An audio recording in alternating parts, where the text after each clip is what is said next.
Right now on TMJ4 News at 3:30, as Black History Month wraps up, the conversation should not end here. We have highlighted Black excellence here in our community throughout the month, including a group of Black women leading the way in creating more opportunities in the workforce for people of color. Yeah, we told you the story of the Tuskegee Airmen, the first Black aviators in the U.S. Army Corps. TMJ4 News explained how the rescue of Joshua Glover in Wisconsin helped to speed up the end of slavery. And now we're dedicating the next 30 minutes to keeping the conversation moving forward beyond the month of February. To do that, we're going to get some help from the next generation. Denasser Walker, Desiree Lavender, and Naomi Ellen. With Youth Rising Up, they join us now. Thank you all very much for being with us. Denasser, let me start with you. What does Black History Month mean to you? Hello everyone. Black History Month, to me, it means it's about not celebrating, not talking about what we've went through, but celebrating how we overcame what we went through. It's a celebration, and it brings so much empowerment and excitement. Yes, and that's well said. Desire, can you tell us, what do you do at Youth Rising Up for people who don't know? Youth Rising Up is basically a student-led group. We talk about the earth. We talk about Black History Month. We talk about a lot, basically, so we can change the world, not just for one person, but for all. Thanks, Desire. And then, Naomi, why is it important to keep the conversation going past the month of February? Because it's more important for people going. The life that us Black folks live, the stuff that we go through, the things that people don't understand about us, things that people skip, things that people think doesn't matter. We're here in this month is here to show them that the stuff that matters to us shouldn't matter to them as well. Yes, you know, I think it's very important that we think about all of these things. And I'd like for each of you to let us know, how do you think that we can create a better future? You're young and you are our future. Let me start with you, Denasser. What do you think that we need to do? To create a better future, we all need to we all need to realize what's going on in our world today, not just from the past, but now. Today, we need to organize and unite and create more organizations like YRU, Black student unions, and just getting people together so that we all can be on the same page, because this world is there's so much going on and everyone has different mindsets. We all need to come together. Yeah, you're right. There is so much going on. And Desire, good job.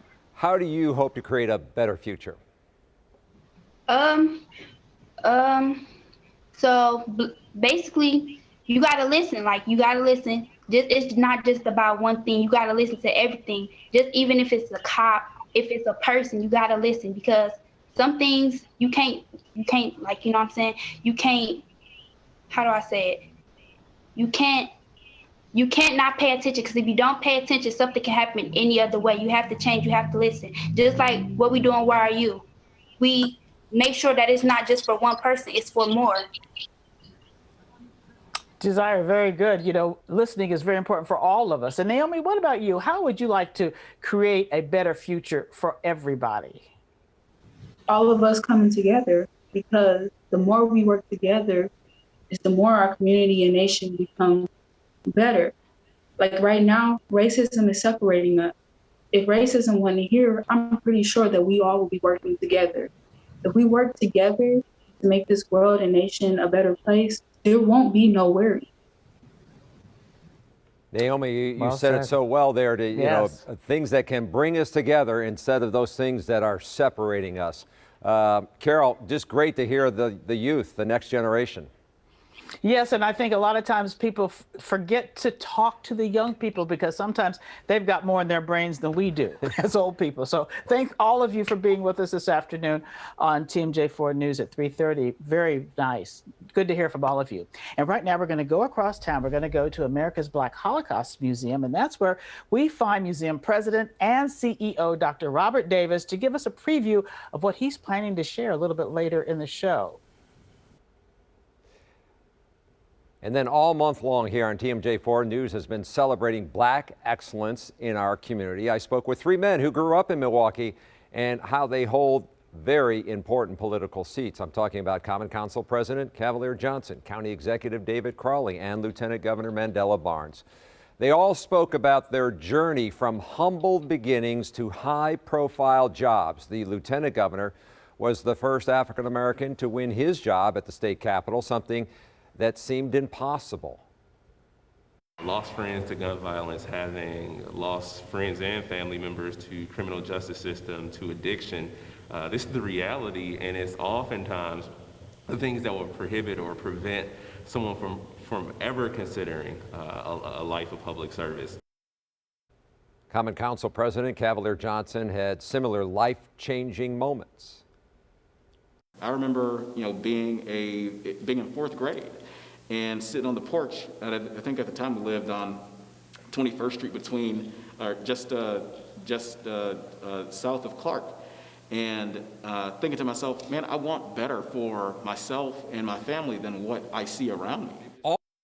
All three are MPS graduates, and at times all three lived in the city's 53206 zip code, known for the highest incarceration rate of Black men in the country. What challenges did you have to overcome, and did you think people would not see you as a leader and a politician? I think just being young and a person of color in one of the most segregated places in the country is a challenge within itself. Before running for office, they found themselves competing for the same job every once in a while, but these days they see each other as allies and good friends. Yeah, it was a nice interview. Nice to hear them talk about their experiences and their goals. Still ahead, from the great migration of African Americans to breaking barriers in the sports world, we're going to take a walk through America's Black Holocaust Museum. Plus, telling the truths of what's happening in our communities, how one Milwaukee filmmaker is aiming to do just that next. America's a great nation, one formed by people of many backgrounds. It's important for us to study our history year-round so that we can appreciate where we are, understand where we've been, and plan for where we'd like to go. Join me in continuing the conversation. Wisconsin locks up more Black males than any other state in this country. An HBO documentary called Growing Up Milwaukee highlights Black stories and tells the truth about our city. Director and producer Tyshawn Wardlaw documented the lives of three teens living in Milwaukee. However they would allow me in to be able to film their truth, I wanted that truth. I did not want to water it down. Tyshawn has gotten the attention of at least 8 Milwaukee organizations. They want to screen this documentary for its employees, hoping they will want to pay it back in their own community. And during this special, we are continuing the conversation by diving deeper into Black history beyond the month of February. Now, one of the ways that we are doing that is by getting involved with local organizations or going to museums. And that's why we're very lucky to have Dr. Robert Smith and Dr. Robert Davis join us from America's Black Holocaust Museum. While the museum isn't open yet, they are doing things virtually. Great to see you guys. Can you tell us about the history, about how African Americans came to Milwaukee? Many of our communities have roots in the Deep South. You know, this process called the Great Migration really reshapes the contours of the United States in remarkable ways. Over several decades, from the 1910s through the 1950s and 60s, hundreds of thousands, indeed millions of African Americans migrate to urban spaces of the so-called North, to cities in the South. They're moving from the rural and agrarian-based economy of the South, and they're doing so for two overarching reasons. One is to flee Jim Crow and racial terror. And we have to really call it that. They're fleeing racial terrorism here in our borders. The other goal, of course, is to lead a decent life, to get a decent job in the burgeoning industries of urban spaces, to potentially get a decent education, to maybe be involved in the political process. And so the Great Migration is not only important because of the ways in which it reshapes the conversation about race, indeed it nationalizes racism, it also gives us the racial geographies that we see today in so many of our urban spaces. Yes, and I think a lot of people oh, go ahead. Sorry about that, Doctor. No, go ahead. No, go ahead. No, I was just going to lead you on about all of the excellence and the people that have come from our area that a lot of people don't realize. Absolutely. And so one of the things that we've highlighted in this particular exhibit is I can tell you that in my years here prior to me coming to the museum and being here at the museum, that I have actually queried probably hundreds of African Americans and asked them where their grandparents and great-grandparents came from, and almost to the person, it was Mississippi. And so, as you can see behind us, there's a chronicle of where blacks started their migration patterns, and as Dr. Smith said, because of economics. And a key factor to this is not only African Americans migrated to Wisconsin because of economics, but all other races and ethnicities did too. Right. Because of the manufacturing boom, and because of this is where the money was during that time. Right. And we left because of the money, but we also left, as he said, because we were being persecuted and lynched and killed where we were in the Deep South. So this exhibit illustrates that. And the thing that also is very, very important is as we continue down this path of being a convener of virtual preparation for programming as we prepare ourselves to open a museum, I want us also to look at some of the documents that have been created around this.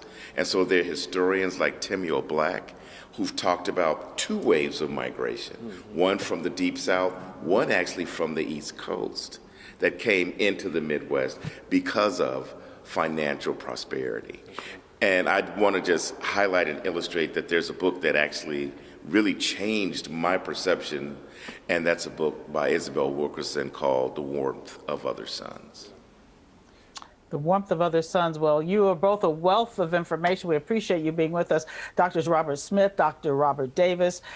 Thank you. And anybody who wants to visit the virtual gallery of America's Black Holocaust Museum, you should do so because you will learn a lot. I don't care where you're from or what your position is in life. We're going to take a quick break and be right back. I'm more excited about people paying attention to Blacks making history right now, because that makes us pay attention to all of the contributions, all of the conversation. It expands our view to where we normally keep our attention to a very narrow space. Black history is American history.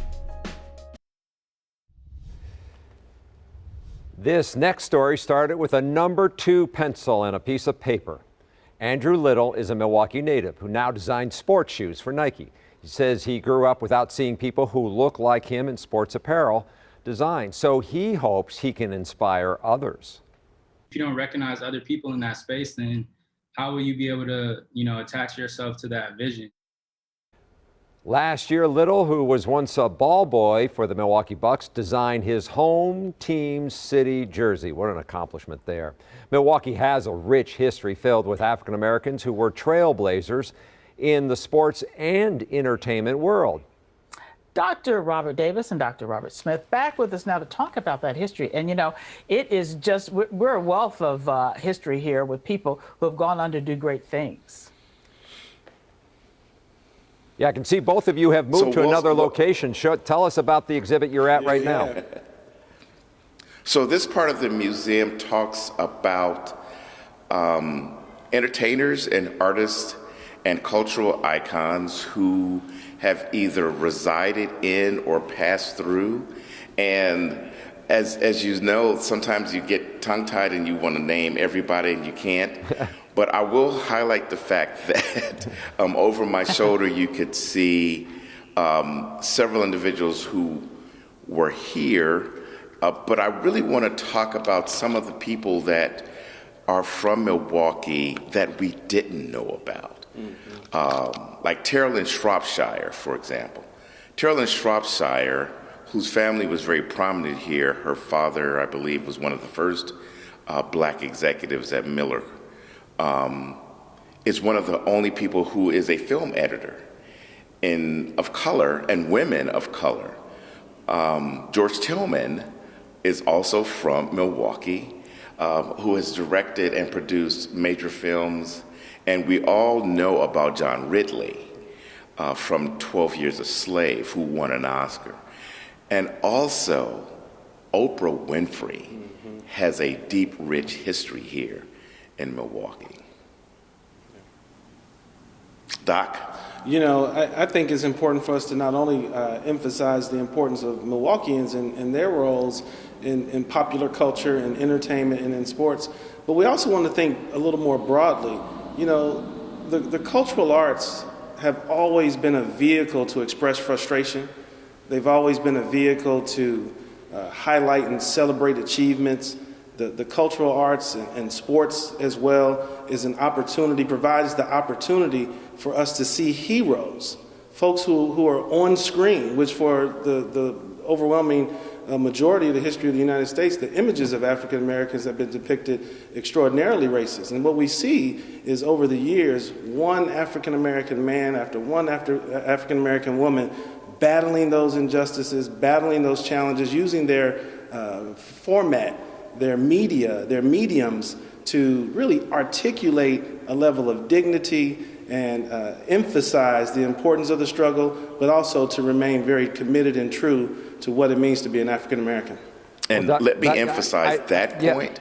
Yeah, that's a good point, and I wish we could have more time here to talk to both of you. But Dr. Davis and Dr. Smith, one thing that's been inspiring about all of this, I can't wait to get into the museum when you can open up and we can all come in and talk more about what you're doing there. So thank you for being here and joining us today. We'll be right back. I think continuing to understand how African Americans have contributed to everything that exists in not only Milwaukee but the country. There is no history without African American history.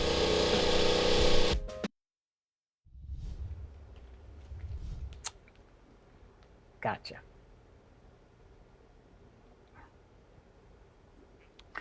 The conversation continues on our website. Go to tmj4.com/Black History for our coverage of stories in our community. You're going to be able to find information about America's Black Holocaust Museum there, and they discuss their virtual museum. Well, thanks for joining us today for this very special TMJ4 News special. TMJ4 News at 4, right after this.